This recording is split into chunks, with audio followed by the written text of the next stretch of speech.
दोस्तों NHPC limited की बात करें तो यहाँ पे कंपनी ने बड़ा फैसला किया है। कंपनी ने फिर से ओएफएस लाया है।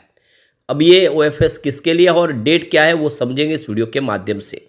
दूसरी तरफ अगर आप देखें तो गवर्नमेंट की तरफ से एक जो बहुत बड़ा डिसीजन लिया गया है वो बहुत ही ज़बरदस्त फायदेमंद साबित हो सकता है एनएचपीसी लिमिटेड के लिए। यह एक सरकारी कंपनी है और पिछले कई सालों से इसने कोई खास प्रदर्शन नहीं किया है, लेकिन अब देखें तो काफ़ी कम समय से एक ज़बरदस्त रिटर्न भी दिया है। क्या ये आने वाले समय पूरे 10-20 साल की कसर एक साथ निकलने वाला है? क्या ये स्टॉक आने वाले समय 4 डिजिट में जा सकता है? समझने की कोशिश करेंगे इस वीडियो के माध्यम से। साथ में बाजार में इस समय क्या रुझान है एफआईडीआई का और इसके अंदर डील जो हो रही है वो क्या इशारा करी है, इन सारी बातों को जानेंगे इस वीडियो के माध्यम से। लेकिन फ्रेंड उससे पहले अगर आप पहली बार हमारे चैनल पे आए तो चैनल को सब्सक्राइब कर दीजिए, एक बेल आइकॉन दबा दीजिए ताकि जब भी नया वीडियो बने पहला नोटिफिकेशन आपको मिले। वीडियो पसंद आए तो लाइक से जरूर कीजिए। चलो फ्रेंड्स वीडियो स्टार्ट करते हैं। मैं हूँ आपका दोस्त एसबी दवे और हमारे अपने चैनल ऑनलाइन कमाई में आपका बहुत बहुत स्वागत है। तो सबसे पहले बाजार की बात कर ले तो आज बीएसई सेंसेक्स 72,152 के स्तर पे क्लोजिंग दिए जहाँ पे 34 पॉइंट की गिरावट थी, यानी 0.047% की गिरावट थी। गिरावट तो ये थोड़ी सी है लेकिन शुरुआत काफ़ी अच्छी हुई थी। लगभग 300 पॉइंट की तेजी के साथ बाजार ने शुरुआत की लेकिन वो तेजी रह नहीं पाई, प्रॉफिट बुकिंग आ गई। और इसके पीछे वजह आज एफआई की बिकवाली। जो एफआई पिछले 3 ट्रेडिंग सेशन से लगातार खरीदारी के आज उन्होंने बिकवाली कर दी है। आज एफआई ने 14,534 करोड़ का नया इन्वेस्टमेंट किया लेकिन सामने 16,225 करोड़ की बिकवाली कर दी। तो उनकी जो बिकवाली का आंकड़ा है वो 1,691 करोड़ निगेटिव है। पिछले 3 ट्रेडिंग सेशन से देखें तो वो थोड़ी थोड़ी खरीदारी कर थे लेकिन आज उन्होंने बड़ी बिकवाली कर दी है। और इस महीने में हम ये समझ लेते हो कि 5 ट्रेडिंग सेशन में करीब 2,888 करोड़ का उन्होंने माल बेच दिया है और इसी वजह से आज बाजार में थोड़ी सी हमने गिरावट देखी है। दूसरी तरफ डीआई की तरफ से भी कोई खास बाजार को सपोर्ट नहीं मिला। आज डीआई ने 12,012 करोड़ का नया इन्वेस्टमेंट किया, सामने 11,684 करोड़ की बिकवाली की। तो उनकी खरीदारी का आंकड़ा 327 करोड़ पॉजिटिव है और ये काफ़ी छोटा और इसी वजह से बाजार तेजी से बढ़ नहीं पाए। वैसे इस महीने में 3,570 करोड़ का उन्होंने नया इन्वेस्टमेंट कर लिया। फिलहाल बाजार में बायर बने हुए हैं डीआई। एनएचपीसी की बात करें स्टॉक की शुरुआत हुई 102 पर पॉजिटिव शुरुआत हुई। कल की क्लोजिंग 101 के आसपास थी। इंट्राडे में 105 का हाई भी बना और जो लो है वो 100 रुपीज़ का। अच्छी बात है कि 100 के स्तर को इसने नहीं तोड़ा, 3 डिजिट में स्टॉक ट्रेड किया आज भी और अंत में 103 के आसपास क्लोजिंग देखने को मिली। 2.17% की तेजी देखने को मिली। फिलहाल स्टॉक 100 के आसपास सेटल होने को तैयार हो रहा है। अब आपको ये ध्यान रखना चाहिए कि 35 की प्राइस इसकी 2009 में और ये 35 की जो प्राइस है काफ़ी समय तक रही। आप ये देख ही सकते हो कि 5 अगस्त 2022 को भी ये 35 के आसपास ही था। तो ये जो पीरियड है ये बहुत बड़ा पीरियड है। आप समझ सकते हो कम से कम इसने 12-13 साल तक ये जो है 35 के आसपास स्टॉक ने ट्रेड किया है और इसमें बीच में थोड़ी सी अप डाउन जरूर है, कभी प्राइस बढ़ी कभी घटी, लेकिन ये 35 के आसपास रहा। लेकिन अब आप देख सकते हो कि 35 से जो स्टॉक दौड़ना शुरू हुआ तो पिछले 1 साल में इसने शानदार प्रदर्शन किया है। 38 के आसपास स्टॉक था 24 फरवरी को। अब उस हिसाब से देखें तो स्टॉक ने करीब 157% का बम्पर रिटर्न दिया है, यानी 40 रुपये के आसपास का स्टॉक था वो आप देख लो कि 100 के ऊपर है और काफ़ी ज़बरदस्त प्रदर्शन कर चुका है।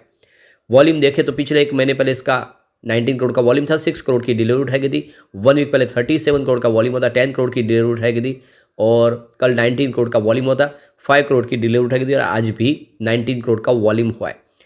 100 इसका इंटरडे का लो है लेकिन हाई 105 रुपये का है। अब 52 वीक का लो रेंज 37.75 और हाई 150 ने जो इसने बनाई थी 2 दिन पहले। अब आप देख सकते हो कि ऊपर के लेवल से इसमें थोड़ा सा करेक्शन आ चुका है।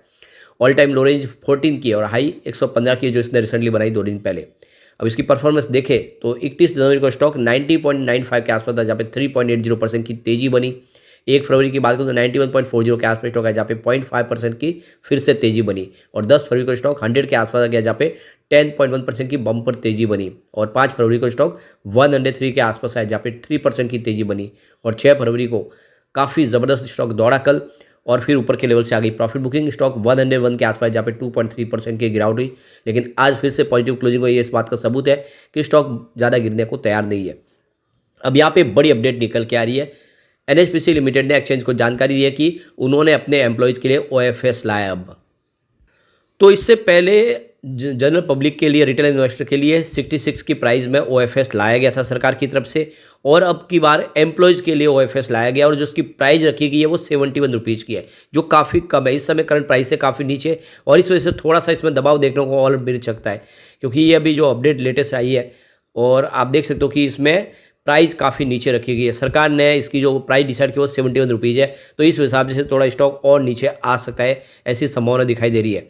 वैसे अगर आप देखें तो ये OFS 13/2/2024 को खुलेगा सुबह 10 बजे और 16/2/2024 शाम को 4 बजे ख़त्म हो जाएगा।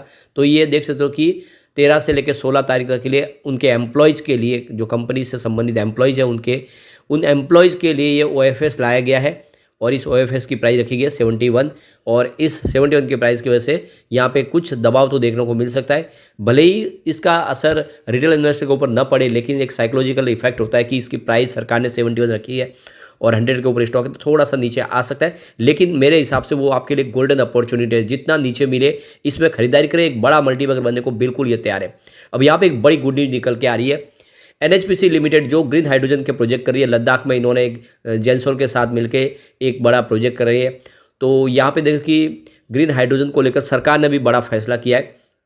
सरकार एक नया मैकेनिज्म तैयार कर रही है ग्रीन हाइड्रोजन को प्रमोट करने के लिए। सरकार चाहती है कि ग्रीन हाइड्रोजन का इस्तेमाल ज़्यादा से ज़्यादा हो, हर सेक्टर में हो, चाहे वो इंडस्ट्रीज हो या फिर व्हीकल हो या ट्रांसपोर्टेशन हो, सब जगह पे ग्रीन हाइड्रोजन का निर्माण हो और इसको एक्सपोर्ट भी किया जाए। और इसी के लिए सरकार की तरफ से कुछ स्कीम लाई जा रही है। सरकार की तरफ से इसमें कुछ मैकेनिज्म तैयार किया जाएगा, जिसमें देख सकते हो कुछ पूरा ब्लूप्रिंट तैयार होगा। जल्द ही इसके ऊपर सरकार की तरफ से बड़ा अनाउंसमेंट हो सकता है और इसके लिए देखें तो सरकार ने बहुत सारी कंपनियों के साथ में बातचीत की है।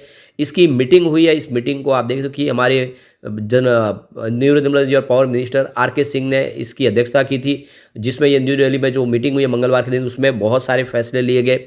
सरकार आने वाले समय में बहुत तेज़ी से इसमें आगे बढ़ेगी, तो इसका फ़ायदा एंड देख सकते हो कि NHPC को हो सकता है, क्योंकि NHPC ऑलरेडी ग्रीन हाइड्रोजन के प्रोजेक्ट शुरू कर चुकी है। सरकार कुछ बेनिफिट दे सकती है, कुछ टेक्नोलॉजी एक्सचेंज करेगी, साथ में कुछ स्कीम लॉन्च करेगी, जिससे इस शेयर को बहुत सारा फ़ायदा हो सकता है। सबसे जो बड़ी बात है कि इस समय हम 85% पूरा का पूरा हमारा जो फ्यूल है, चाहे पेट्रोल डीजल हो, वो इंपोर्ट करते हैं और ये हमारी इकोनॉमी के लिए बहुत बुरी बात है। सरकार चाहती है कि हम आत्मनिर्भर बने इस मामले में और इसीलिए ग्रीन हाइड्रोजन जब उस पेट्रोल डीजल की जगह ले लेगा तो इंडिया को आर्थिक महाशक्ति बनने से कोई रोक नहीं पाएगा और इसीलिए सरकार ने बड़ा फैसला कर लिया है। इसका आने वाले समय इस सेक्टर से संबंधित कंपनियों को बहुत सारा बेनिफिट होने वाला है। सरकार ने जो अपना डिसीजन लिया उसके हिसाब से 5 मिलियन टन हर साल के हिसाब से यहाँ पे ग्रीन हाइड्रोजन का निर्माण करना है और करीब 125 गीगावाट की एक नई रिन्यूएबल एनर्जी कैपेसिटी को इंस्टॉल करवाना है। यहाँ पे इस टारगेट तक पहुँचना है और इससे करीब इसमें 8 लाख करोड़ का बड़ा इन्वेस्टमेंट होगा और करीब लाखों जॉब भी मिलने वाले। तो कुल मिला के बहुत सारी बातें जो साबित कर रही है कि इसमें एक तेजी की संभावना बनेगी।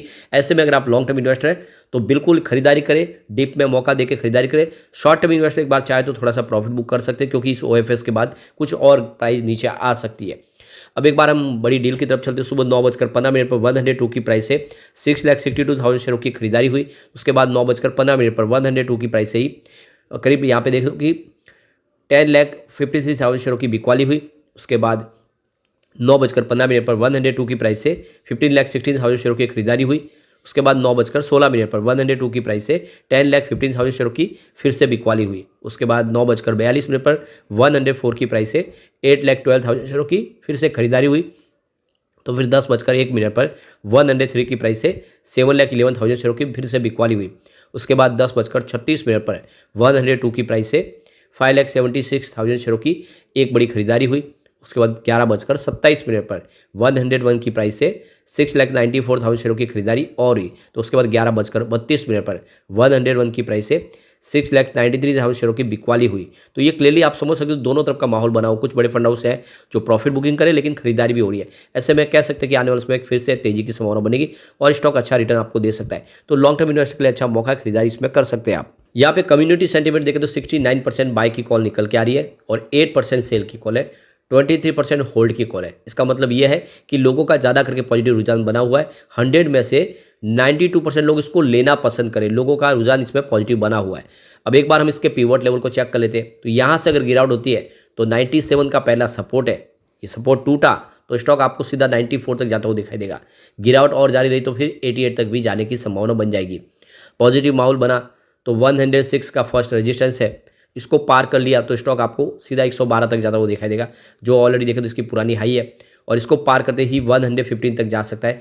जो देख सकते हो वहाँ तक ऑलरेडी जाके आया, यानी 115 तक जाने की फिर से संभावना बन सकती है। तो फिलहाल आप इसमें लॉन्ग टर्म इन्वेस्टर के लिए तो मौका है, खरीदारी करें। शॉर्ट टर्म इन्वेस्टर थोड़ा सा वेट करें और जैसे डिप में मिले फिर खरीदारी कर सकते हैं। लेकिन फ्रेंड, कोई भी इन्वेस्टमेंट करने से पहले अपने फाइनेंशियल एडवाइजर से बारे में ले ले या अपना खुद का रिसर्च करें, क्योंकि मैंने वीडियो आपके एजुकेशनल पर्पज़ के लिए ही बनाया। वीडियो पसंद आए तो लाइक शेयर जरूर कीजिए और चैनल को सब्सक्राइब कर दीजिए। Thank you friends.